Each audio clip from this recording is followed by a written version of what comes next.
In this lecture, you're going to learn how to create a stored procedure in MySQL.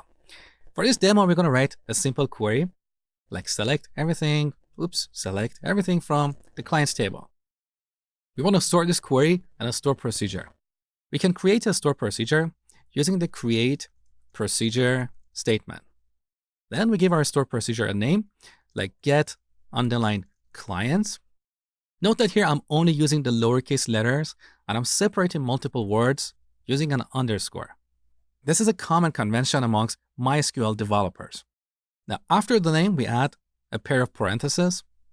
Later, I will show you how to add parameters here to pass a value to our stored procedure. Then we type begin. Here's our query, and then we terminate the stored procedure using the end statement. What we have in between the begin and end keywords is called the body of the stored procedure. Now here we only have a single statement, but quite often the stored procedures that we create in the real world have multiple statements. So we'll have to terminate each statement using a semicolon, even if we have a single statement here. This is a MySQL requirement, and you may not have to worry about this if you use other database management systems like SQL Server. Now here we have a couple of syntax errors. Don't worry about it. We're going to fix it in a second. Now here's the tricky part. We want to give all these statements to MySQL as a single unit, rather than individual statements separated using a semicolon. So we want MySQL to take this entire unit and create a procedure for us called getClients. We don't want it to execute individual statements that we have here. How do we do this? Well, we'll have to change this default delimiter that is a semicolon to something else. So just before creating our procedure, we use the delimiter statement to change the default delimiter. By convention, a lot of developers use $, but you can literally use anything. You could use 2 slashes or any sequence of characters that you don't use in your SQL code. But let's stick to the convention. So we add $, here to change the default delimiter. Then we repeat this after the end keyword. So with this, we're telling MySQL, hey, this is the new delimiter. Take all these statements as one unit. Now, finally, we need to change the default delimiter back to a semicolon. So with these changes, you can see those syntax errors are gone. This is how we create stored procedures in MySQL. In other database management systems like SQL Server, you don't have to change the default delimiter, okay? Now let's execute this. All right, now let's open up the Navigator panel, refresh the view. Now we have a new stored procedure, beautiful, getClients. We can call or execute this procedure by clicking on this icon. This returns all the clients in our database. We can also call a stored procedure using the call statement. So call getClients, then we add the parentheses, and this executes our getClients stored procedure.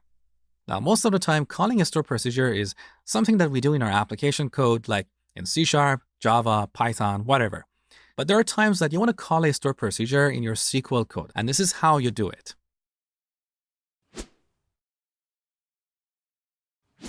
Now, for your exercise, create a stored procedure called getInvoicesWithBalance to return all the invoices with a balance greater than 0.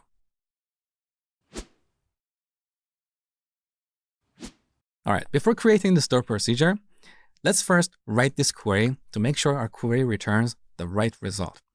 So select everything from the invoices table where invoice total minus payment total is greater than 0. So these are the invoices.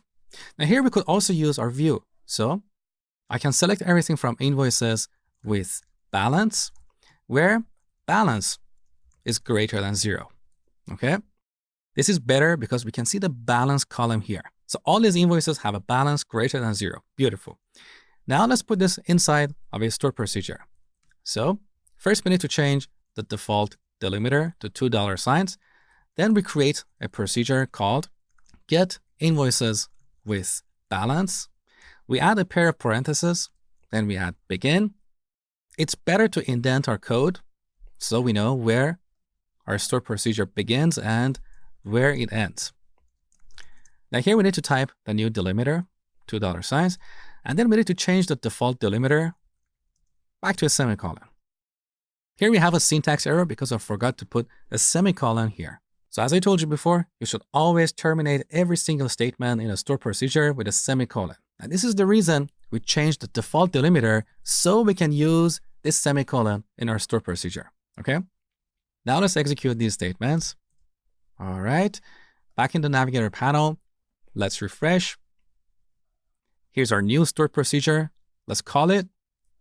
And here's the result. Beautiful.